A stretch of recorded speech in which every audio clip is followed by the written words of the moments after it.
मोदी साहब ने डट के कैंपेन की।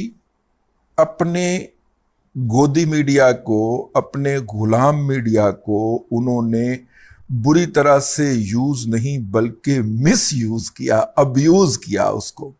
और इस सब के अंदर भारत की आवाम ने जिस तरह से वोट डाले हैं और जिस तरह से अब तक का भारत की इलेक्टोरल हिस्ट्री का सबसे बड़ा अपसेट राहुल गांधी और उसके इत्तेहाद ने कर दिया है, इसकी मिसाल रीसेंट टाइम्स के अंदर नहीं मिलती। बीजेपी हार गई है, बल्कि हार रही है, यूं कहना चाहिए आत्मी तौर पे। हो सकता है जब तक मेरा ये व्लॉग आप तक पहुंचे तो वो हार चुकी हो। जो उन्होंने प्रोपोगेट किया हुआ था ना, और इन इलेक्शन से पहले वो ये कह रहे थे कि अब की बार 400 पार। वो ये कह रहे थे कि जनाब इस मरतबा हम 400, पहले इनके कोई 352 353 थे 2019 के अंदर। इस मरतबा वो कह रहे थे कि जनाब हम 400 भी टपेंगे, हम तकरीबन 50 सीटें जो हैं वो और लेंगे। हुआ ये है कि 50 से ज़्यादा सीटें कम हो गई हैं। जिसे कहते हैं कि अंधभक्त जो है नरेंद्र मोदी साहब के, वो सारी चीजें चल रही हैं। अब आप ये देखें कि नरेंद्र मोदी ने कितने काम किए, नरेंद्र मोदी ने क्या कुछ किया और किस तरह का एक भारत का इमेज जो है उसके ऊपर भी बहुत से लोगों को रिजर्वेशंस हैं, क्योंकि इंडिया वाले लोग ये कहते हैं कि भाई हमारा इमेज तो एक सेक्युलर मुल्क। भारत का मीडिया जो है उसको भारत का कॉर्पोरेट वर्ल्ड कंट्रोल कर रहा है, जो मोदी का फाइनेंसर है, तो वहां से मोदी जीत रहा है भारत के, अगर हम मेन स्ट्रीम टीवीज को देखें तो।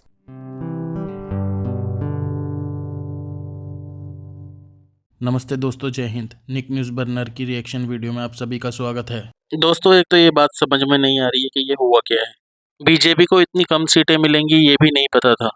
बीजेपी को लास्ट इलेक्शन के मुकाबले इस इलेक्शन में करीब 50 सीटें कम मिली हैं।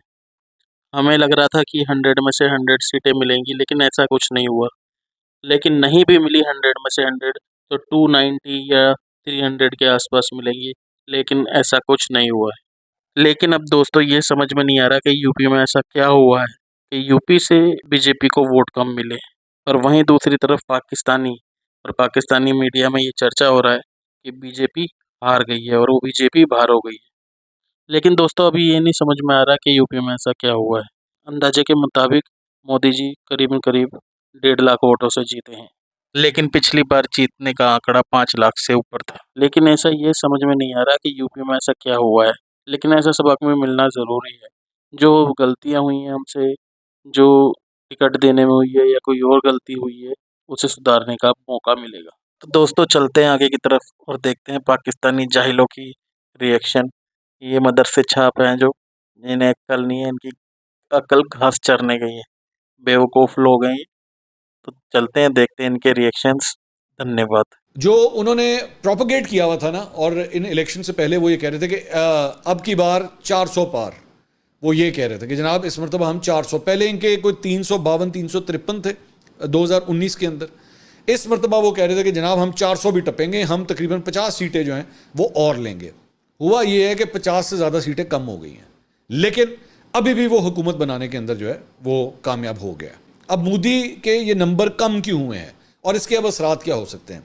मोदी के नंबर जो है वो दो चार वजूहात हैं जिसकी वजह से कम हुए हैं। एक तो किसानों का जो प्रोटेस्ट था, उस किसानों का एक बहुत बड़ा वोट बैंक जो है वो बीजेपी से हट गया और उसने बीजेपी के खिलाफ वोट दिया है या उनके अलायंस के खिलाफ वोट दिया है, और वो वोट बैंक जो है कांग्रेस ने बहुत गेन किया है। ये बताया जा रहा है कि तकरीबन 70% जो वोट बैंक है या जो सीटें हैं वो रूरल इंडिया या देही भारत जो है वहाँ पे कांग्रेस को बूस्ट मिला है या उनके अलायंस को बूस्ट मिला है, और बीजेपी को वहाँ पे डज लगी है। बीजेपी ने अलबत्ता जो अर्बन एरियाज थे, जो बड़े बड़े शहर थे, वो सिक्योर करने में वो कामयाब रही है।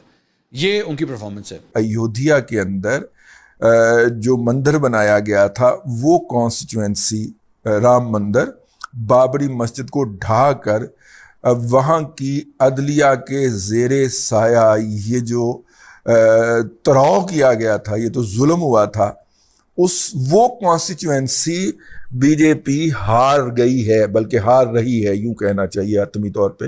हो सकता है जब तक मेरा ये व्लॉग आप तक पहुंचे तो वो हार चुकी हो। इससे पहले आम आदमी पार्टी जो है केजरीवाल की, उसने पहले पिछली दफ़ा 1 सीट जीती थी, इस मरतबा अब तक 3 सीटें वो जीतने में कामयाब हुए हैं। आंध्र प्रदेश के अंदर जो है वो इससे पहले जो अब मैं देख रहा था जियो के ऊपर के पता नहीं किसी के ऊपर, आंध्र प्रदेश के अंदर भी बीजेपी का बुरा हाल हो गया। ये गलत इन्फॉर्मेशन है। बेसिकली वहाँ पे जो पार्टी जीती है वो भी बीजेपी की अलायंस पार्टी है जो वो जीती है। तो you have to look at Bharat का मीडिया जो है उसको भारत का कॉर्पोरेट वर्ल्ड कंट्रोल कर रहा है, जो मोदी का फाइनेंसर है, तो वहां से मोदी जीत रहा है भारत के, अगर हम मेन स्ट्रीम टीवीज को देखें तो। लेकिन अगर हम भारत के अंदर सोशल मीडिया को और उनके इलेक्शन कमीशन की वेबसाइट को देखें, वहां पे बराबर बराबर की गेम चल रही है। इसका मतलब ये है कि मुस्तकबिल करीब के अंदर जो अभी 1-2 दिन लगेंगे इसके अंदर। अब इस इलेक्शन से भारत का तो चलें एक जो सेकुलर फेस है वो थोड़ा सा उसने अपने आप को रीएमर्ज करने की कोशिश की है या कर रहा है, वो तो अपनी जगह के ऊपर। लेकिन इस इलेक्शन से पाकिस्तान की मौजूदा हुकूमती पार्टियों को भी सीखने की ज़रूरत है। मोदी साहब ने डट के कैंपेन की, अपने गोदी मीडिया को, अपने गुलाम मीडिया को उन्होंने बुरी तरह से यूज़ नहीं बल्कि मिस यूज़ किया, अब्यूज़ किया उसको, और उसकी जगह से कैंपेन की। जबकि उनके मुखालफीन ने, कांग्रेस ने या इंडिया नामी इत्तेहाद ने अपनी पूरी कैंपेन सोशल मीडिया के ऊपर की, और राना अयूब और वो जो बैरून मुल्क बैठ के यूट्यूब के ऊपर व्लॉग करता है लड़का उनका, और जिसके ऊपर इल्ज़ाम लगा था कि उसकी बीवी पाकिस्तानी है, ISI ने भिजवाई हुई है। इसलिए उनके मुखालफिन ने अपनी कैंपेन के लिए सोशल मीडिया इस्तेमाल किया, क्योंकि गोदी मीडिया या मोदी मीडिया जो था वो कांग्रेस या दीगर अपोजिशन पार्टियों के इश्तिहार लेने को और शाया करने को तैयार नहीं था। और इस सब के अंदर भारत की आवाम ने जिस तरह से वोट डाले हैं और जिस तरह से अब तक का भारत की इलेक्टोरल हिस्ट्री का सबसे बड़ा अपसेट राहुल गांधी और उसके इत्तेहाद ने कर दिया है, इसकी मिसाल रीसेंट टाइम्स के अंदर नहीं मिलती। लाइव शो के अंदर लोग जो हैं वो धाड़े मार मार कर रो रहे हैं, रो रो कर बुरा हाल हो रहा है कि नरेंद्र मोदी भारत को आहिस्ता आहिस्ता एक जमहूरियत से एक डिक्टेटरशिप की तरफ ले जाने वाले रहनुमा के तौर पे वो सारे इशारे, वो सारे इंडिकेटर्स उसी तरफ को आते हैं। और नरेंद्र मोदी जो है उन्हें एक इस तरह का डिक्टेटर बनाकर पोर्ट्रे किया जाता रहा पिछले कुछ सालों के अंदर, पिछली कुछ दहाइयों के अंदर भारतीय मीडिया में।